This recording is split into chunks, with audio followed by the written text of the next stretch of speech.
Have you thought this through? No way will that work. Are you sure? Is there any money in that? You'll never make any money doing that. How are you going to pay the mortgage? Just get a job. You're going to try to sell that? Why can't you be normal like everybody else? Oh, boy. Were your parents morons too? The savvy entrepreneur to the rescue. Congratulations. That really turned out well. Really good job. I'm getting ready. I'm surprised. You know, I wish I thought of that. I never thought anyone would. How did you do that? I'm so glad you're pursuing your dreams. I wish I had the courage to follow my dreams. Good morning, all you entrepreneurs and small business people out there. You are listening to the Savvy Entrepreneur Show. I'm Doris Nagel, your host for the next hour. The show has two goals. First, to share helpful information and resources. If I can help just one of you entrepreneurs out there not make some of the many mistakes I've made myself or that I've seen clients or friends make, then I've been successful. The second goal is to inspire. I don't know about you, but I've found that being an entrepreneur is often confusing, sometimes lonely. You know, you have no idea if you're on the right track or sometimes where to turn for good advice. So to help with both of those goals, every week on the show, I have guests who are willing to share their stories and their advice. And this week's guest is Meredith Hammer. She's the founder and owner of the Hammer Legal Group, and she joins me this week to share her journey as an entrepreneur. So Meredith, thanks so much for being with me today. Welcome to the Savvy Entrepreneur Show. Thank you so much, Doris. I appreciate being here. I'm looking forward to speaking with you today. I am looking forward to it too, because you have such an interesting background, and I've only heard just a little piece of it, and I can't wait to hear more. First, though, tell the listeners just a little bit about who you are and how the Hammer Legal Group came to be. Okay. Sure. So, again, I'm Meredith Hammer. As you know, I am an attorney. I've been an attorney for over 20 years. Seems just like yesterday. Tell me about it. Where's it go, right? I was born and raised by two amazing people, my parents in Indianapolis, Indiana. So I'm from the Midwest. I'm a Midwestern girl. And I currently live in Chicago, Illinois. Single, no children, but a doggy. I love dogs. I love animals, dogs in particular. So I have my one doggy left. I had three. Oh my goodness. I thought I have two and I'm like going crazy. What kind of dogs are they? Well, I did have three. I know two of them passed away in the last couple of years, but I had them for years and years, over 13 years, and they had the best life ever. But I had big dogs now. And Sweepy is still a big dog. Two pit mixes, and a bull mastiff. So, wow. I know. And I used to walk all three of them, down the street, and people would look at me like I knew how to command and lead. Mush! Hook them up to the sled in the wintertime, right? Yeah, exactly. But I love animals. And I particularly, am partial to dogs. So Speaky and I just came back from our morning walk. Well, you and I share that. I love my two little pooches. The world revolves around them, I think. I think they think they're part human. But anyway, so you were raised in Indianapolis, but you're here in Chicago and your firm is here. So talk about how that happened. Yeah, well, I, have moved a couple of times. I was raised in India, as we're talking, we know. And I think I always kind of felt like I wanted to go out and explore the world. I during my undergraduate years at Purdue, I did my summer interns in California. I have family there. And then I kind of always thought I wanted to, explore the world, and just, take an opportunity to experience and have adventures. So I did move back after undergrad. I moved back to India. And then went to law school in Indianapolis while working full time. Wow, good for you. Yeah, it was a strong work ethic, definitely coming from my parents, and totally worth it. And then I moved to DC. I moved to the District of Columbia after law school and lived there for a couple of years. Loved it. And then I moved back to Indy when my mom became ill about 20 years ago. She was diagnosed with leukemia, and the doctors told us, they said she's not going to live past 18 or 19 months. So I said, well, it's going to be the best time of her life. I'm moving back to care for my mom and, to help my dad. Definitely did not regret that. Moved back and helped mom, and he did not die within her 18 or 19 months. Super strong person, strong woman. She got better, even went back to work. And so I, was in Indianapolis after that for a little while. It took her some time to get to heal and to get herself together. So I stayed there helping her and dad. And then ultimately, me wanting another adventure, I decided a friend of a friend knew Clerk Dorothy Brown Cook, who is or was the clerk of the circuit court in Cook County. And so a friend of a friend knew her. I have family in Chicago. And so I was introduced to Clerk Brown several years ago, and she asked me to come and work for her. And so I did another adventure. And then I helped her when she ran for mayor. I became her campaign manager and just really fell in love with politics. So she inspired me, another strong woman. And then my aunt also inspired me. My aunt was the first African-American chief of police of the San Diego Police Department. So, she had a lot to do with, just helping me to sort of figure out, what I wanted to do when I grew up. Yeah. Meredith, I'm just listening to you.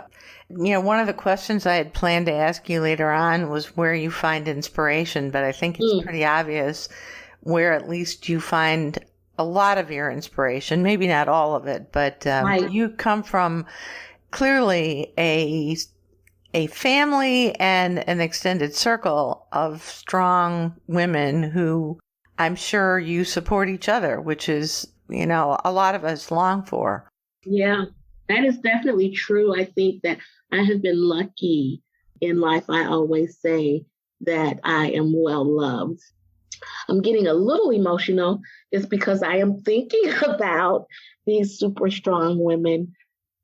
My mom passed away a couple of years ago, and just, I never really thought about it a lot until. Well, think about how hard it is for us as women today. Yeah. And for you doubly as a woman of color, but imagine for those trailblazers like your mom and your aunt and people of that generation, it was hard. It was, unusual for women. And, however hard it is for us today, they've made it a little less hard, honestly. Absolutely. I think they definitely paved the way. Like you said, my mom, she actually was the first entrepreneur that I knew. And I believe that where I got my entrepreneurial spirit was from her. She was born and raised, she and my aunt, in a little small town called Jamesville, North Carolina. So definitely, tough growing up, hard life, but definitely, and even like I said, Clerk Brown, also a woman from a certain generation, born in a small town in Louisiana, and with a family. I think she had 7 or 8 siblings. Wow. All of who went on to go to college. Wow, that's amazing. Yeah, so super strong, super, overcoming of the obstacles, and just, fighter. So I definitely come from a family and people, and have, like you said, an extended support group of just strong people, strong women in particular. And, I was going to talk about that. I think that's really helped me wanting to become an entrepreneur, but even getting through that, the inspiration, but the support, just having these people, women, to go back to And, people telling you can do this, Meredith, people telling you reminding me when it gets tough, people telling you keep going when maybe sometimes you want to give up. So you mentioned you were working for the clerk of the court in Cook County, but now you have your own law firm, the Hammer Legal Group. How did that come about? So I started the Hammer Legal Group actually in 2008, I think 8. And I started it in Indianapolis. I started it after the crash, the stock market crashed. I got laid off like a lot of people did. I saw it coming maybe, like the next day after the crash. I received a call and, was told I was going to be let go.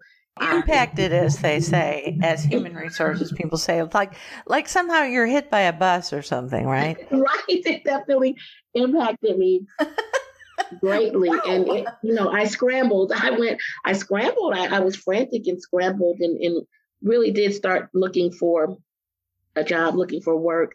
It took me several months and nothing came about. I was told, honestly, at every juncture, you're overqualified. And I probably was, but I was laid off. So I was looking for work.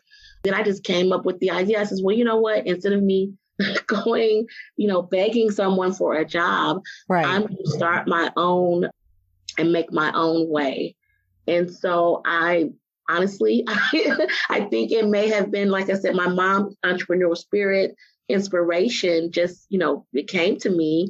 I started looking for what we call RFPs, requests for proposals.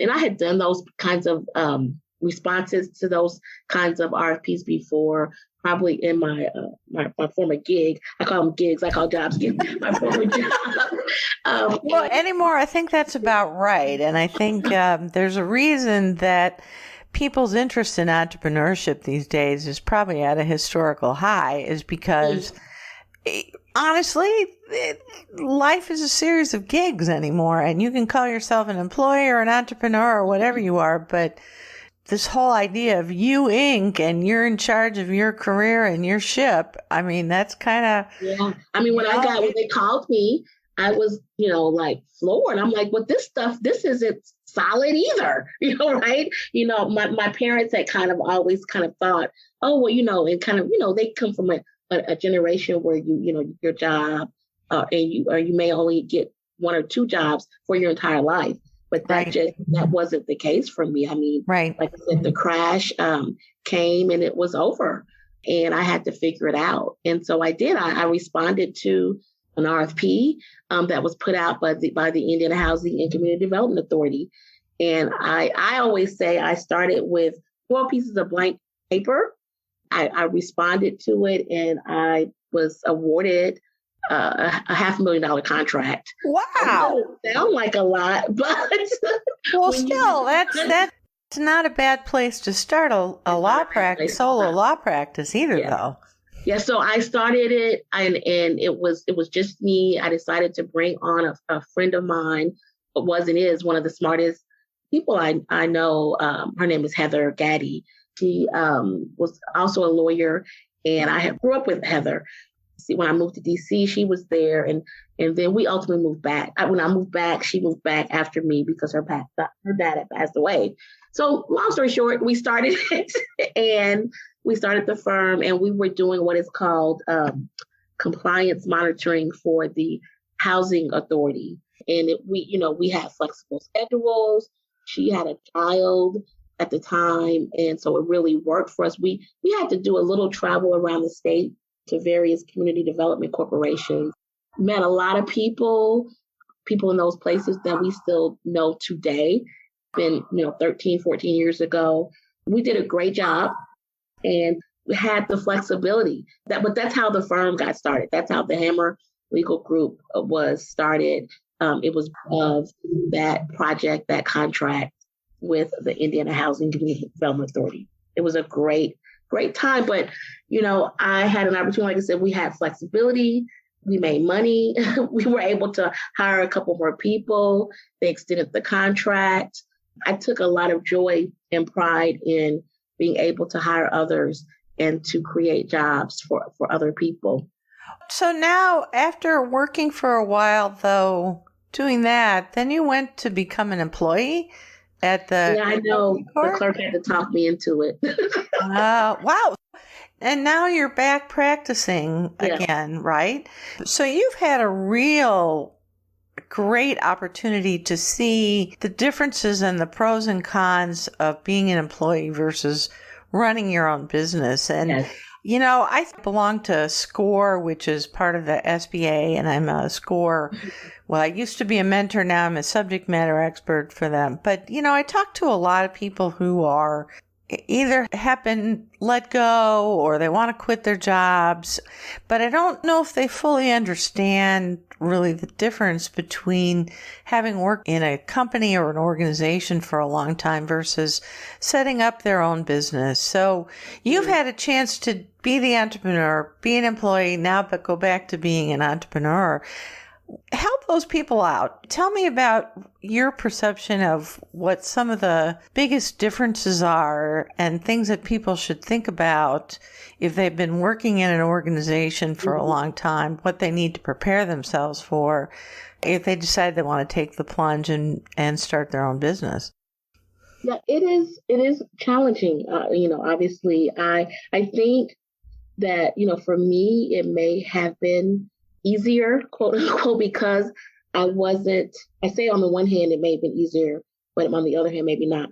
On the one hand, you are definitely a lawyer, Meredith. You've got, right, I know, right? I got to tie one of your hands behind your back. Is it the yeah, right? And I'm literally back and forth with my hands in the air. Okay, so I've thought about this before. I don't have children, right? So it's easier. Like I don't have. It's easier for me just to throw caution to the wind and say, okay, I'll figure it out. But, right, because you only have yourself to worry about. I only have myself and my dogs to think about, you know, and I have parents, you know, who they're never going to let me not eat, right? So, you know, but if I were married, then it may be a little easier too. But maybe not. Yeah, I know. I hear you. May not want me to. I hear you. My significant other may not want me to just throw caution to the wind. Yeah. And it just depends on, you know, so it's a balance. It's always a balance, I think. And so there, you know, there are some things to consider. The stability, right, of a job is there. Maybe, you know, because we just talked about how, you know, anything could happen and you could be, you know, terminated. But there, you know, likely is going to be some stability for a certain amount of time. Well, there's certainly more stability. I mean, right. You know, I think one of the biggest shocks for me when I left corporate America, you know, you get that paycheck. Mm-hmm. And okay, even if you don't know if the job's going to be there for the next 5 years, you know, you probably don't worry as much about, is that paycheck going to come in 2 weeks so I can pay my mortgage or pay up my car bill or whatever. So suddenly being an entrepreneur and having all these expenses when I started, you know, things that needed to get set up and thought through and, you know, things like, oh, I need a website. Well, you know, if you're working for an organization, I'll tell you what, when people say, well, you know, what do you miss about corporate America? Anything? I'm like, yeah, the IT department. Yeah. Well, that's true. I wouldn't say that because I do have an undergraduate degree in computer science and software development. So yeah, well, you're lucky there. Yeah. So I could see though how you would say that you would miss the IT department, and they do a lot, you know, even if something breaks down, you know, like the computer or something, you just call IT, you call them, to come and fix it. So, and I did that and have done that and will continue to do it. So don't necessarily have that, you know, when you're out on your own as an entrepreneur, but like you said, certainly more stability. I know for me, that was one of the things, is just to be able to have, you know, to rely on that, you know, the paycheck every couple of weeks. Yep. So the upside, but that was kind of it for me, right? I always say I don't make a good employee, Doris. I'm just thinking back for myself too. I think the other thing, maybe this just goes to the self-discipline you need to have as an entrepreneur. It was always comforting to me when there was too much work to do or not enough. I could always go to my boss and say, I need help here. I have too much work. Or, hey, things are kind of slow. Is there anything I can help out with? You don't have a boss. You are the boss. You need to manage yourself and figure out how to deal with those tidal waves that may come with clients that suddenly need stuff all of a sudden. If you're a service business like I was or like you are, and then how to be productive and not panic when the crickets are chirping. Yeah, it is definitely, it's a balancing act.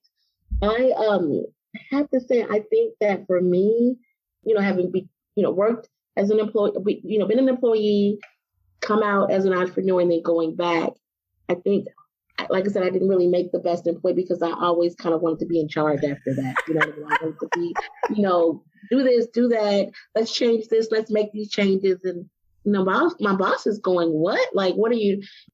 I do think, though, that I was able to really do well at collaborating with other people and not really pushing people around. But I have a strong work ethic. And I'm a workaholic, I think. So I'm always finding something to do. And I don't seem to have downtime, as an attorney. And I only practice in certain areas, but people call me. I feel like people call me for everything and anything. Right. I'm sure that's true. I'm sure that's true. Just like doctors, like, hey, can you put this thing on my skin? What is this? I'm like, I'm sorry, I'm a brain surgeon. I don't really know much about that. That's why I practice on the civil side doing probate and real estate and, contract disputes. I do wills, trust, and estate planning. And so I don't do and have never done any criminal work, but people call me every other day. Oh, yeah. And then I have this kind of unique thing where my last name is Hammer. And then I set up the Hammer legal group.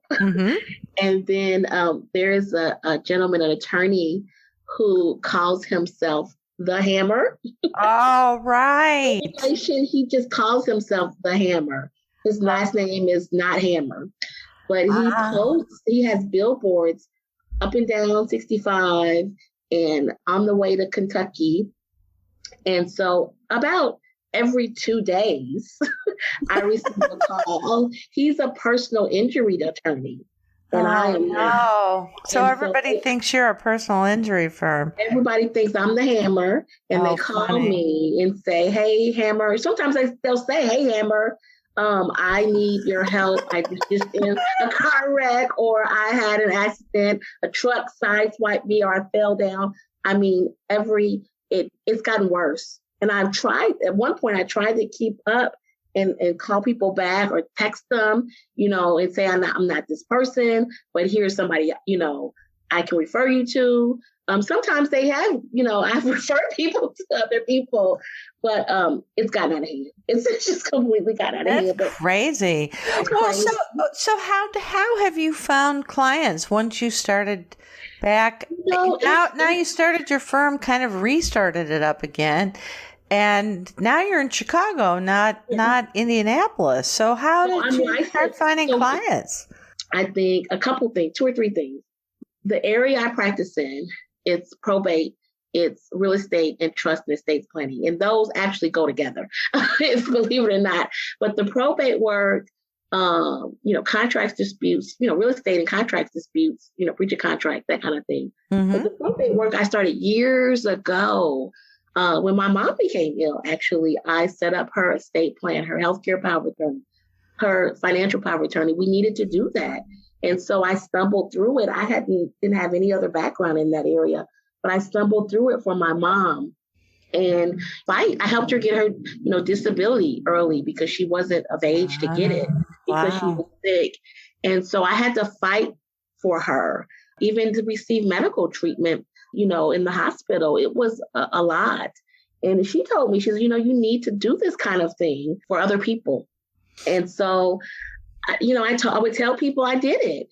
I would tell them that story, and they would ask me for help. And people would call me in crisis, like, my mom is ill. What do I do? Well, here you go. I got this for you. Here you go. I just did it for my mom.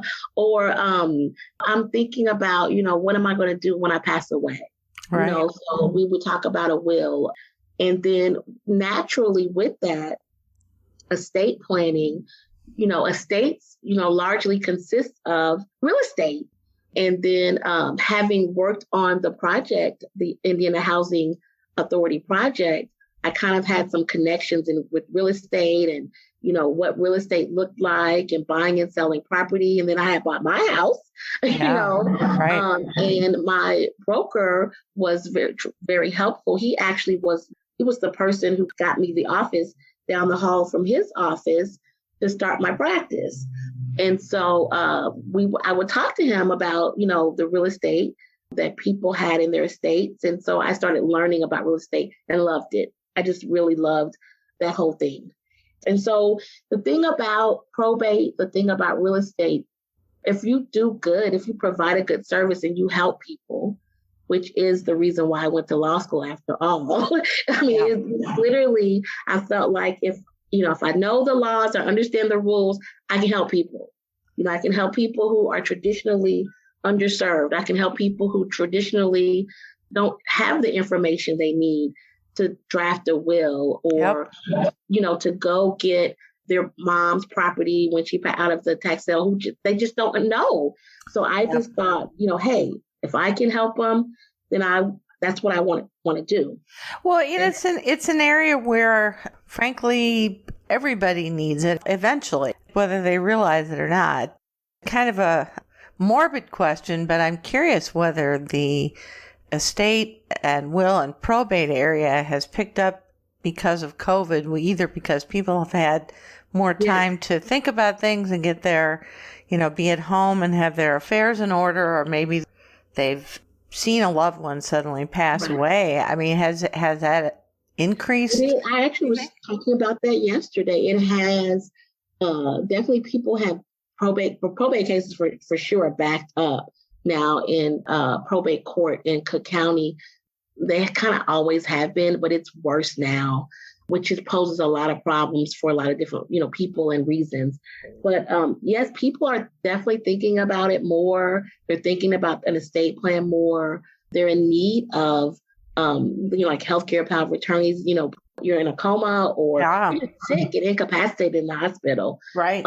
So it definitely has picked up. And then, like I said, with the practice, a lot of times, for me and people who practice in this area, I met my teacher. This was like 3 or 4 years ago. I was at in Indianapolis. I was in Indianapolis at the bank, and I saw my teacher from high school.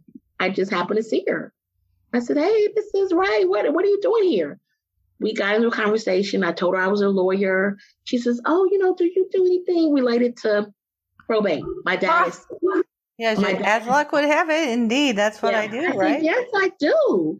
And so her, they actually had an attorney, but then switched to me at some point, and it worked out. And so that was 4 years ago. I helped her with her dad's will and probate of that will and his estate. In doing that, she has 7 siblings. Oh, wow. Sometimes probate can take a long time. I think it took us several months to get through that estate. During that time, her sister became ill. And so once we finished that up, they asked me about helping her sister, whom I knew because she was one of the executors on her dad's estate. I helped her set things up. Yeah. But then she got sicker and sicker. And after about a year, she passed away. So then I helped her. They have 7 siblings who are all of a certain age. Right. And they have friends and so a lot of this family and so, a lot of in this type of practice, it's word of mouth. Yeah. And I do tax surplus sale claims. So I help people there. And that, again, word of mouth, I help people. Right. So that's why I think so. It was very easy when I came back out of the clerk's office. I just decided I was just going to continue helping people. Great story. You've also faced some challenges along the way. So a couple of them maybe you shared with me, both family responsibilities, but I'm sure there have been others that you faced. And I think it'd be inspirational for my listeners to hear maybe how you dealt with some of those challenges. Well, yeah, you're right. I think especially being, a woman in business, a woman in the real estate world, for me, it has been challenging, dealing with people who just take advantage of you, right? Or try to bully you. Really? Yeah. I don't know much about the real estate world, so fill me in. I think what I'm referring to, because one of my projects, Project 5000, which I started several years ago, because I wanted to help people. I wanted to create reasonable and affordable homes and serve people who are traditionally underserved, and I knew something about real estate. I knew something about buying land or buying lots and quieting title those lots. And so pulling people together to do that. But in doing that, also you're an attorney, so right. People joke about and make lawyer jokes, but at the end of the day, I think at some level people think, wow, attorneys know how to protect themselves and know how to figure out the system, right? Right, and I thought that too. So I was quite offended and appalled when I have, I think in any business or any field, you just have people who are trying to be sneaky or, just take advantage of a situation. And so for me, it was the contractors. And I think, what I'm told is this isn't unusual. Contractors just, they get in a bind. They're trying to rob Peter to pay Paul, I think. I'm making excuses for them. I don't know. But just there are very few people, first of all, who look like me, Black women who are builders, who literally, do what I was doing, and still do, which is buying property, building on it, and selling it at a reasonable price. Very few people. So I think, the contractors just, were greedy, wanting to get, not do a good job, wanting to still get paid, and just leaving me in the lurch. I don't know how to do anything related to contractor work. I don't even know how to really use a hammer. I always jokingly say that I don't want to. So I can't, finish it. I can't now fix the project. So I think that was the biggest, disappointment for me was just having to deal with just some, unsavory people who took advantage. I went through 2 or 3 different cycles of contractors. Ultimately, though, I met, super guy who is my contractor builder now, who is really a partner with me on what I'm doing on that particular project. So that for me, it's just been a challenge, in dealing with individuals. I'll say people who, try to take advantage or bully me. I will say I even get that in my legal practice. Oh, yeah. I think for most service providers have been bitten at some point by a client that you thought was good for the money, or maybe they were good for a long time or quite a while, and then suddenly they stiff you, and it's painful.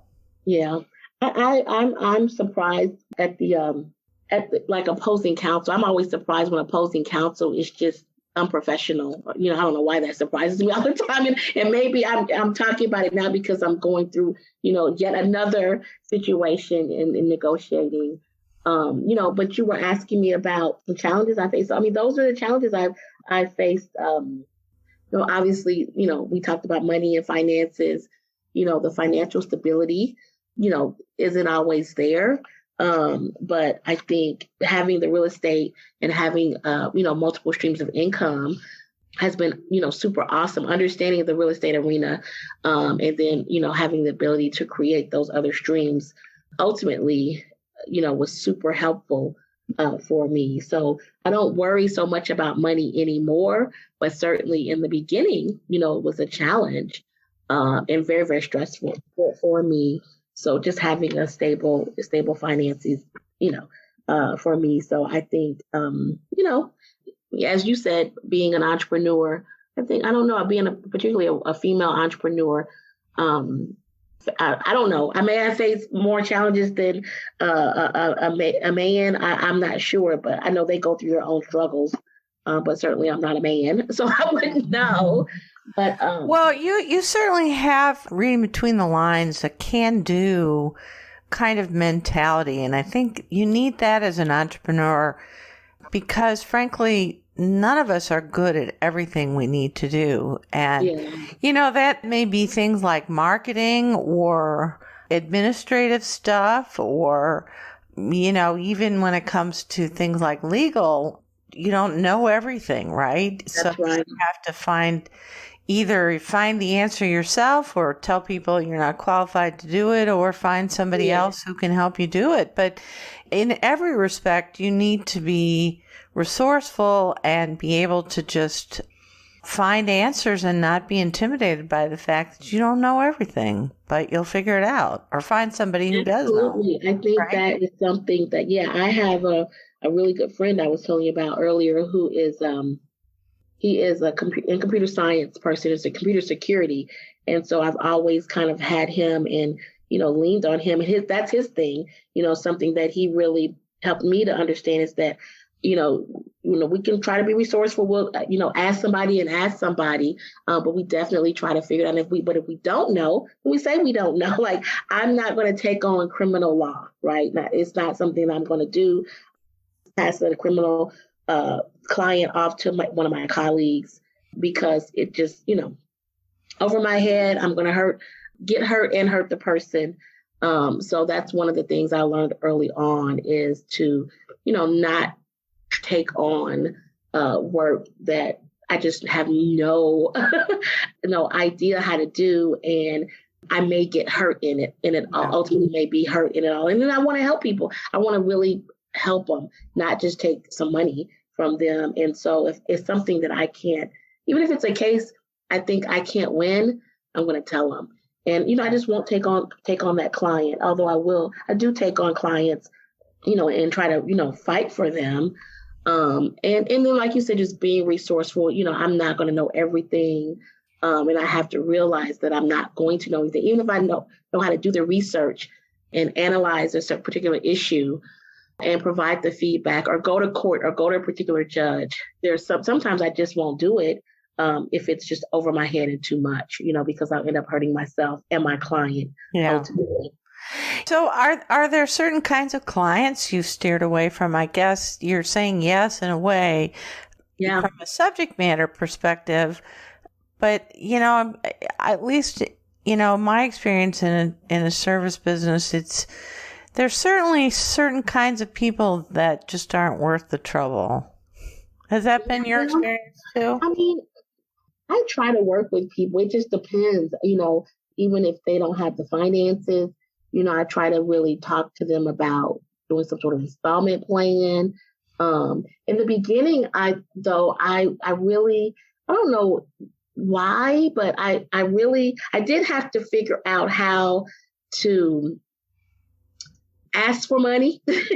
and right. I don't know, for a long time, I don't know if it was guilty. I just felt weird about taking people's money for my services. What is that? I have a feeling that's a limitation that women deal with. That's so too. That's a little piece of the imposter syndrome because they say women are not nearly as good as men, not even remotely close at applying for jobs they're not qualified for, but still being with a straight face telling people they're the best candidate for the job or asking for promotions and raises. We're just not as good as men about that. Yes. Yeah. So for me, it was a long time. And, it's only, only recently really that I'm just like, okay, I'm worth this and more.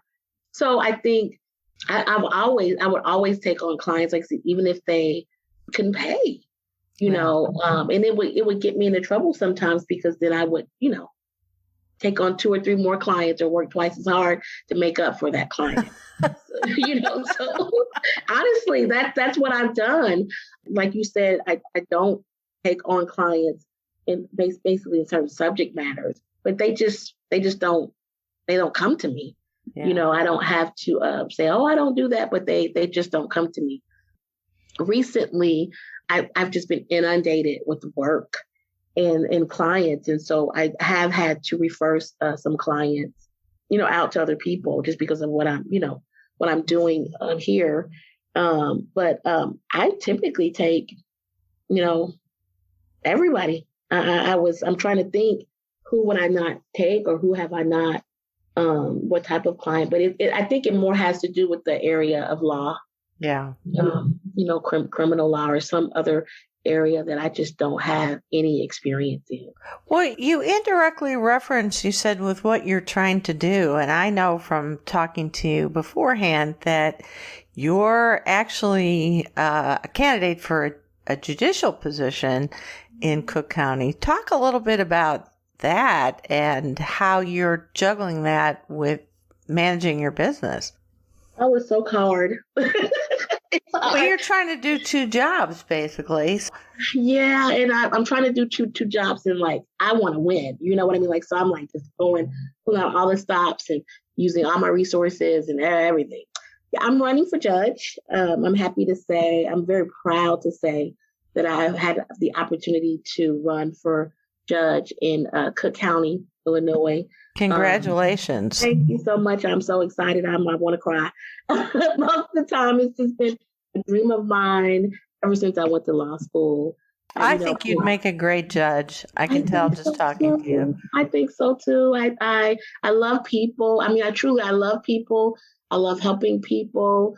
I think being on the other side of the bench, having worked and been an attorney for 20 years and, come before judges. I'm fair, I'm honest and have integrity. And I really just worked very hard. I just have an understanding. I'm compassionate about people and, just what they've gone through. So I have a lot to offer, I think, too, in regards to my computer science background, because believe it or not, the legal field is like the last frontier moving into technology. The legal field just doesn't want to do. I mean, the county, the circuit court here is the biggest court system, maybe second largest to LA court system in the country. Just now rolling out a case management system. Just now. Wow. Been on paper for years and years and years. Paper. Can you believe it? Wow. They have these things when you take the order to court here, you have to give the judge the order and you have to give them all the carbon paper, so that when they stamp it, you can make a copy. In Marion County, Indiana, if there's a computer system, I don't take paper to court any longer. Right. In Marion County. So right now they're trying to move in that direction. There's a case management system here. But recently with COVID, we just started going to, this is all court systems, to allowing us to have hearings via Zoom. That sounds like a simple thing, but truly it has created a situation where I can literally practice both here and in Indiana. Right. And I do. And for the litigants, for people, having to come to court, a 15-minute court call, having to take off work or hire a babysitter for a 15-minute court call, being able to have that on Zoom, is powerful. What a concept, huh? Oh my gosh. I mean, I can't tell you. So I'm making a push to keep this going even after COVID. I call it an access to justice issue. I'm like, instead of having somebody miss a court hearing because they can't take off work, put them on a Zoom, get them in the courtroom, have the hearing, and move on. A lot of times it's a traffic case, right? You have to come to court for a traffic case, and then you miss out on work. If you get on the Zoom, do the traffic case, still keep your license so you can get back and forth to work. You know what I mean? It makes a lot of sense. So one of the things I want to do is incorporate, some of, my ideas and the skills and the tools that I have learned and been able to refine in technology in the court system here to make it better, to provide greater access to justice.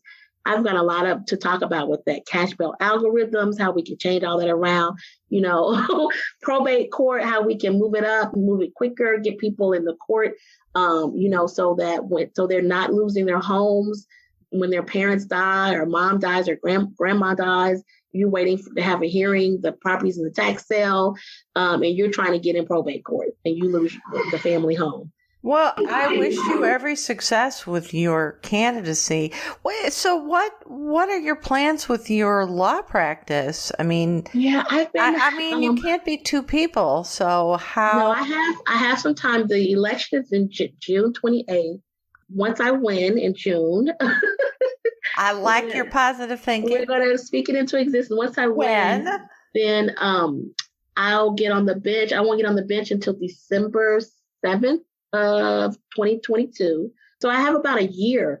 So my goal is to, move things off, set up an infrastructure where I can, I have several colleagues who do this kind of work. And, I've been, they know, they're supportive. We've just been talking about, helping my clients out and just trying to set up an infrastructure for people to take this over. I can still do some educational stuff and educate people, but I can in no way practice law. So it'll be a shift, I think a good one for everyone as I move forward and once I win. So I'm just going to, close out my practice, to be honest with you, but definitely refer my clients to some good people. Well, what I love about what you just said is that you're able to view your business as something separate from you. And I think, one of the mistakes I've seen, and certainly that I've made, is that your business becomes your identity. And that's when I think people sometimes make bad decisions because they can no longer, it's their baby and they can't separate their personal goals and what they want to achieve from the business itself. And I mean, what you just said is you've been very objective about it. Your business is important to you. Mm-hmm. And if for some reason you don't win or something happens, you're perfectly prepared to continue on and probably look for another adventure. Right. You've got a plan, a very objective plan. I was thinking about, definitely, I would look for something else. I'd look for, I'm living my life. I'm very passionate about living life to the fullest, and why stop at judge? Why stop at? Oh dear. Well, okay. Well, I don't know. But you're probably not going to make the 2024 election, but I don't know. I wouldn't rule you out in 2028. I mean, I hear you. Hey, I'm giving the thumbs up to that. Well, we're almost out of time. I knew the hour was going to fly by, but looking back, for those people who are thinking about starting a business, especially women thinking about starting a business, or people of color, or entrepreneurs from other marginalized groups, looking back, what advice would you give to those people as they're starting their business? What would you have done differently? What mistakes would you tell them to avoid? Yeah, I really do think that it is important for you I'm a communicator. I think it's important for you to communicate with family, friends, loved ones, what you're doing. And I think a lot of people, like one friend, are just super quiet about it because they're afraid that they're going to fail or whatever. I think having a support system is great because you may fail. You may fail on the first one, but you want the support, to get right back up and to keep going. And that's another thing. Don't be afraid to fail. You can do all the research in the world and plan, and you still may fail at it. But I think you should go for it for sure.